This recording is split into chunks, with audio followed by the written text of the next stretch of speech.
Yeah, because I got death threats when I asked Britney Spears about Beyonce. The Britney Spears fans just attacked and they told me to kill myself. I was like, okay. Whoa. I made an impact. That's a bit extreme. I hope your message is a little bit more intense and than comparing Britney Spears to Beyonce. Do more good with your message. I will. Please, you stand for more than that. I love it. So, okay. Both queens, by the way. Amen. Truly. I want expectations. The song. Beautiful record. Thank you. You talk about, in the tweet you posted recently, you talk about duality, and that really is the music video. There's a light you, there's a dark you. Are there two different versions within you right now as you sit in front of us? There's a million versions of me. I think there's a million versions in each of you. There's people you are in front of people. There's a person you are behind closed doors. There's a person you are with someone you love, like, intimately. There's a person you are with your family. There's a person you are. And all of those different people are still you. They all still draw from, like, the energy source that is your soul. Different shades. They're different shades of blue. You know what I mean? Like, different archetypes, that we can fall under. And so this first video was an exploration of my two extremes. My really naive, innocent, like, youthful self who is very hopeful and blissful in the world and really, really believes that everybody has a good heart and really believes that, we can overcome this darkness that we're all surrounded by on a regular basis. And then there's the darker part of myself who is more, violent in her thoughts about the way that things should be handled, or like more aggressive and demanding and sensual and explorative of self, like, and that all is taboo for a woman to be, Would you say that version is realistic? They're both hyperboles of who I really am. You know what I mean? Because they're archetypes. So they're there, and I fall into, like, depending on a situation that I'm presented in, like, sometimes I'll have those naive elements to where, like, let's say if I approach a new person, right? And I think they're really cool and they think I'm really cool and everything's going great. So my naive self automatically is like, oh, look, like, oh, new friend. Like, this is great. I can get to know them. I can trust them. I can, like, become friends with them. And so I do become friends with them, right? But then all of a sudden they switch up on me and I notice that they're not exactly who I first perceived them to be. So then the other Lauren kicks in, and that's the protective Lauren who's not about to let anybody with her. So it's like those two Laurens very much exist in me, and all the in-between Laurens exist. You feel me? Yeah, no, 100%. Why did dark Lauren... Did the cauldron just like... Yes, that's why I'm laughing. As soon as you started talking about dark Lauren, that thing started going. I was like, oh wow. Like, you're a witch, bro. Yeah. There's a witch in the room, y'all. Why did dark Lauren kill light Lauren? She sacrificed her. She sacrificed her for what? You'll see. So there's a longer story. There's a whole story. Like Thanos in the Avengers. Like Thanos. Yeah. There you go. Archetypes. Exactly.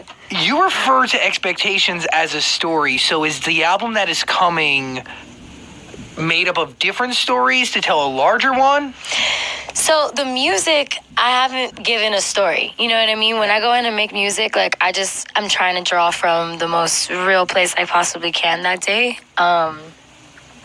And like, and some days that's like a fun me, and that's just like in a party mood. And then other days it's me that's like in a sad mood. And other days it's me in a hopeful mood. It's just different energies that I'm exploring. But each one of them tells a different story about the different selves. You feel me? Yeah. So we get to understand you. So the story is you. Me. It's cool. Thank you. Way to go. Is that your process? Is your process just going into the studio in your raw current state? Mm-hmm. Do you document inspiration? Do you write down lyrics? Do you I write all my feelings? Lyrics. I write all my lyrics down by hand. And if you look at my journal, they're hilarious. Like, I'll be writing, and as I'm writing, I'm like writing lines, and I'm like, no, that's bad.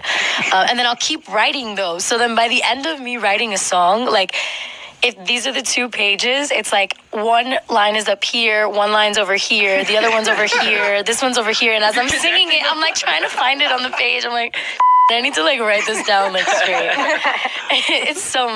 It's messy, but it's also like I love it. I love playing with words and figuring out what exactly I want to say, because it's like, I don't know, we've been given like the words are such a cool tool to like communicate our hearts. So it's like I like exploring the different ways you can string them together. You really could do anything. Yeah. And you could tell alchemy. You could tell stories.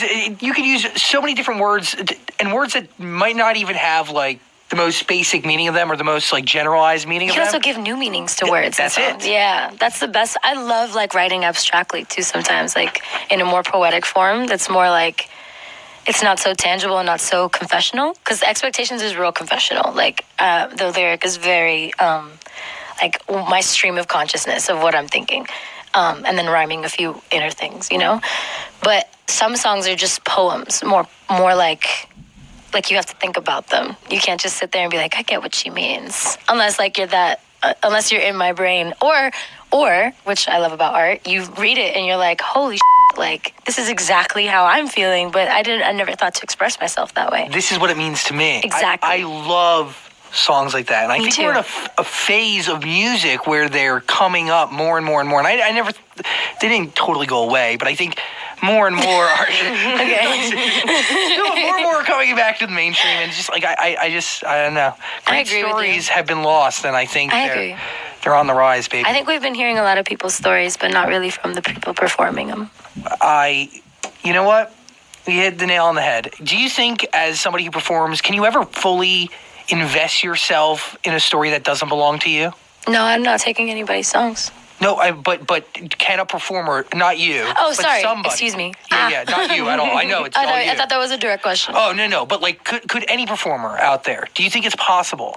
I do believe it's possible. I think there's people who are stars who really embody and capture and communicate stories really beautifully in a way that connects to people. You know what I mean? I think that some people just have like a pull about them that makes people want to listen to them. And I think that that's just as admirable as someone who can write their own story and do the same thing, you know? It's just, but those people have to be good A&Rs then, you know? Because they have to be able to sift through the songs that are relative enough to them that they can communicate it in an authentic way, because otherwise it just doesn't click. And we all know that, like as an audience, anybody, even the person themselves will get that feeling, you know? I mean, you kind of had to do that for years, though, didn't you? Yeah.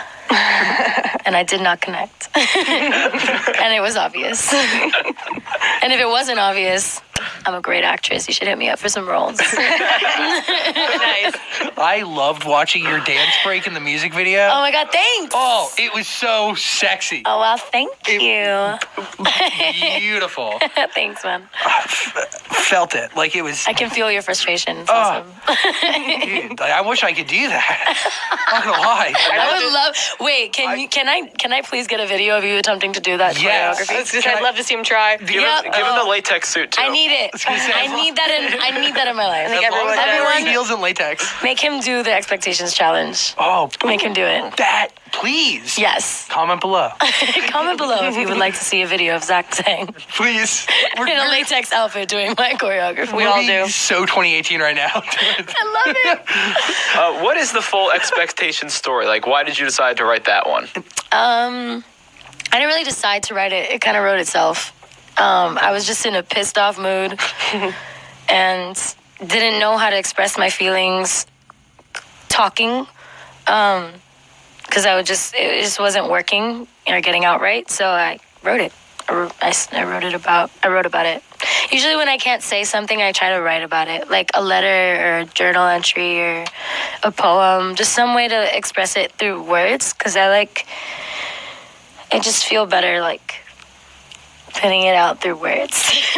I don't know how That makes sense. Yeah, I'm just better at it. It's like when you're mad at someone and you don't want to tell them directly, but you write a letter. You write a letter, but you never about it. send it. Yeah, and then Like when you that try type to of tell them directly, there's no way you can be as eloquent as you were in the letter. 100%. Because you can catch yourself in the letter like, oh, no, that's too mean. Oh, no, wait, no, I don't really mean that. Like, you know what I mean? You take time to really think about how you want to say it. I'm not going to ask who you were speaking to, but has that person heard it? Yeah. Oh, we're speaking about Ty Dolla $ign. Yeah. We're not done. It was about time, but we spoke about it, and I showed it to him after I wrote. I was like, I'm good. Thanks, babe. All good. It works out. Did you feel like you were being a little crazy in the time? No, because I don't think it's crazy to experience feelings of, especially considering where I'm coming from, because I've been in abusive relationships, emotionally abusive relationships. And as a woman who has been in that, and I speak for a lot of women when I say emotionally abusive relationships, because mentally people take this power hold of you and they kind of expect you to know where their heads are at, you know?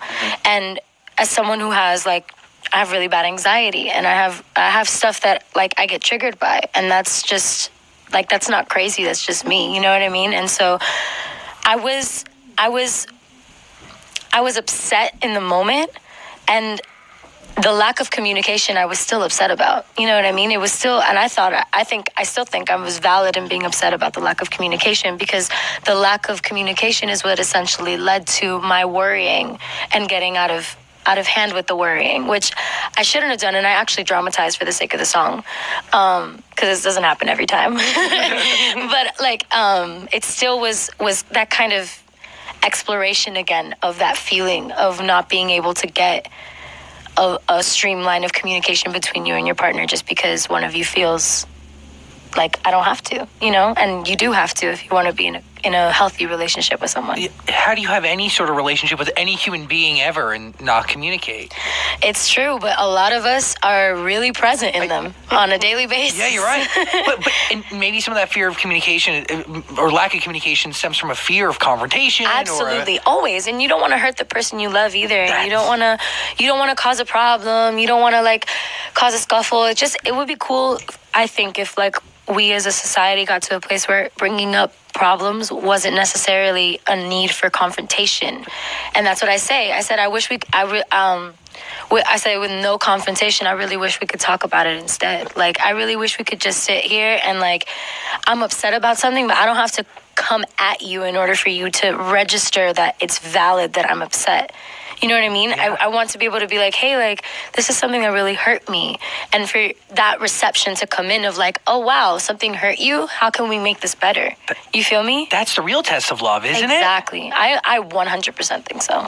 It's how you solve problems. As far as this is the first mature relationship I've been in my whole life. So yeah, that's what I'm learning through this love and this growth is communication is so important and valid. It's valid for me to want that and need that in order to be healthy, you know, or mentally healthy. And especially in the situation that I'm in right now, where I'm discovering myself at a very rapid rate and again in front of the world. You know what I mean?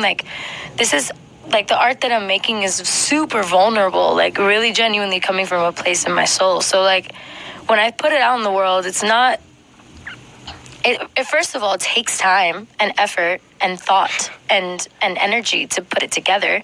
But then also once that's done and you put it out in the world, people gobble it up in 0.2 seconds and expect you to throw something else up ASAP. While judging you in the process. While judging you in the process for not being perfect enough or the caliber that you should have been at. Yeah, or not matching their expectations. Exactly, which is why Expectations was the first song. You feel me? So it's it's just, you can't please anybody but yourself. So I'm learning that one. Just make me